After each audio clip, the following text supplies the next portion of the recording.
Hello दोस्तों, स्वागत है आपके अपने यूट्यूब चैनल मुखिया जीएस सेंटर में। दोस्तों, मैं आज आप लोगों को बताने जा रहा हूँ 10 क्लास में जो बोर्ड एग्जाम में काफ़ी बार रिपीट होते हैं, भाज्य संख्या और अभाज्य संख्या। एडजेक्टिव में काफ़ी सारा प्रश्न भाज्य और अभाज्य संख्या से रहते हैं। तो दोस्तों, चलते हैं बिना किसी देरी किए हुए टॉपिक की ओर। भाज्य संख्या वह संख्या जिसका गुणनखंडन किया जा सके भाज्य संख्या कहलाता है। जैसे 4, 6, 8, 10, 9, 12, 14, 15, 16 डॉट डॉट और बहुत सारी संख्या हैं। नोट में दोस्तों, सबसे छोटी भाज्य संख्या 4 होता है। सबसे छोटी भाज्य संख्या 4 होता है। नोट में दोस्तों, सबसे छोटी भाज्य संख्या 4 होता है।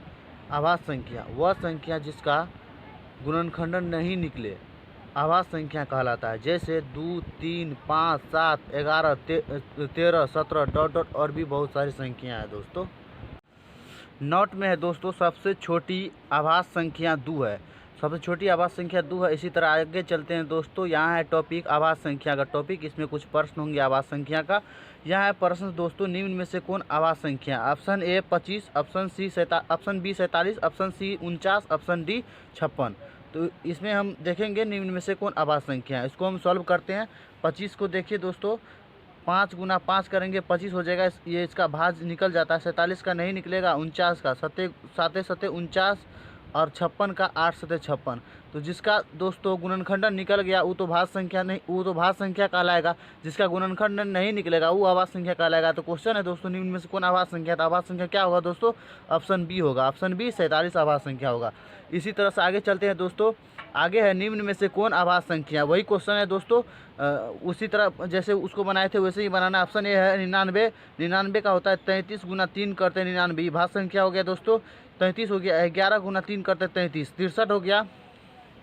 63 का दोस्तों 21 गुना 3 करेंगे 63 हो जाएगा। 67 का नहीं निकलेगा दोस्तों। तो अभाज्य संख्या कौन होगा दोस्तों? 67। इसी तरह आगे चलते हैं दोस्तों। आगे है सअभाज्य संख्या का मस, जिसको हम लोग एचसीएफ कहते होता है। सअभाज्य संख्या मतलब हुआ लगातार अभाज्य संख्या। तो लगातार अभाज्य संख्या क्या होगा दोस्तों? पहला अभाज्य संख्या 2 है, उसके बाद 3 है, तो मतलब 2 को ले लेते हैं। इसका हो जाएगा दोस्तों 1। 1 से क्योंकि पूरी लग जाता है इसलिए 1 हो जाएगा इसका एचसीएफ। एचसीएफ क्या हो जाएगा दोस्तों? 1। 1 कहाँ है दोस्तों? ऑप्शन डी है। ऑप्शन डी हो जाएगा इसका करेक्ट आंसर। इसी तरह आगे चलते हैं दोस्तों।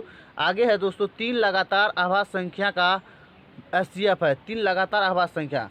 तो 3 लगातार अभाज्य संख्या लेंगे दोस्तों। पहला 2 है दोस्तों, उसके बाद 3 है और उसके बाद 5। 3 लगातार हो गया तो इसमें 1 से पूरी लग जाएगा। तो ये हो जाएगा दोस्तों एचसीएफ। मौसा क्या हो जाएगा दोस्तों? इसका भी 1 हो जाएगा। 1 कहाँ है दोस्तों? ऑप्शन बी है। ऑप्शन बी इसका करेक्ट हो जाएगा। इसी तरह आगे चलते हैं दोस्तों। यहाँ है दोस्तों 2 लगातार अभाज्य संख्या का मौसा है। तो 2 लगातार अभाज्य संख्या अभी तुरंत हम बताएं 3 लगातार अभाज्य संख्या, तो 3 को लिए थे। तो 2 लगातार अभाज्य संख्या, हम 2 को लगातार अभाज्य संख्या लेंगे। 2 और 3 हो जाएगा दोस्तों। इसका मौसा निकालेंगे तो 2 1 से पूरी लग जाएगा। तो इसका मौसा क्या होगा दोस्तों? 1 हो जाएगी। 1 कहाँ है दोस्तों? Option A. ऑप्शन ए है 1। ऑप्शन ए में 1 है। इसी तरह हम लोग दोस्तों आगे चलते हैं। आगे है दोस्तों भाज्य संख्या। इससे पहले हम लोग अभाज्य संख्या का टॉपिक पढ़ रहे थे, अब भाज्य संख्या का टॉपिक पढ़ेंगे। प्रश्न है दोस्तों, निम्न में से कौन भाज्य संख्या है? निम्न में से कौन भाज्य संख्या है?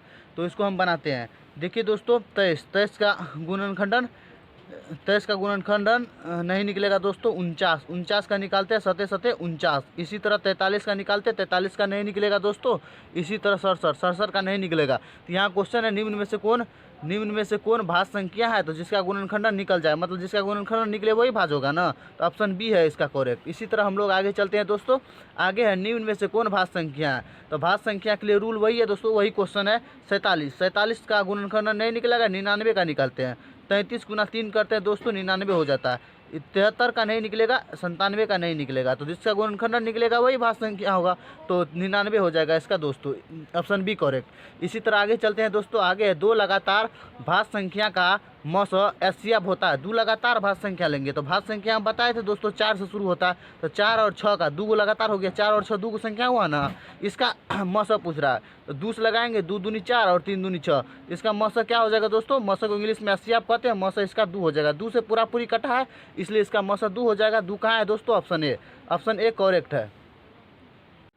इसी तरह दोस्तों आगे चलते हैं। आगे है सभाज्य संख्या का मसा होगा। सभाज्य संख्या मतलब लगातार भाज्य संख्या। तो लगातार भाज्य संख्या हम ले लेते हैं 2 से 4 से शुरू होता है भाज्य संख्या। तो 4 और 6 का ले लेते, दुइयों को लेते, 3 को भी ले सकते थे, 4 को भी ले सकते थे, दुइयों को लेते हैं तो 2 से लगाएंगे, 2 दूनी 4 और 3 दूनी 6। तो लगातार अभाज्य संख्या का मतलब क्या होता है दोस्तों, तो 2 से पूरा पूरी कटा है तो इसका 2 हो जाएगा। 2 कहाँ है दोस्तों, 2 है ऑप्शन डी, ऑप्शन डी है 2। इसी तरह हम लोग आगे चलते हैं। आगे है प्रश्न है दोस्तों, प्रश्न 3 क्रमिक भाज्य संख्या का मसा, ये आप लोगों को बनाने के लिए है। 3 क्रमिक भाज्य संख्या का मसा, ये आप लोग बना के लाइएगा। उसी तरह आगे है दोस्तों, दो क्रमिक अभाज्य संख्या का मसा। क्रमिक मतलब हम बता चुके हैं आप लोग, क्रमिक का मतलब होता है लगातार। दो क्रमिक अभाज्य संख्या का मसा, ये आपके लिए, आप लोगों के लिए है दोस्तों, बना लीजिएगा। और 3 क्रमिक अभाज्य संख्या का मसा, ये आप लोगों के लिए बना लीजिएगा दोस्तों। तो दोस्तों अगर वीडियो अच्छा लगे तो लाइक और सब्सक्राइब और शेयर जरूर करें। आपका भाई आपके साथ है, आप एग्ज़ाम का प्रिपरेशन की तैयारी करते रहे।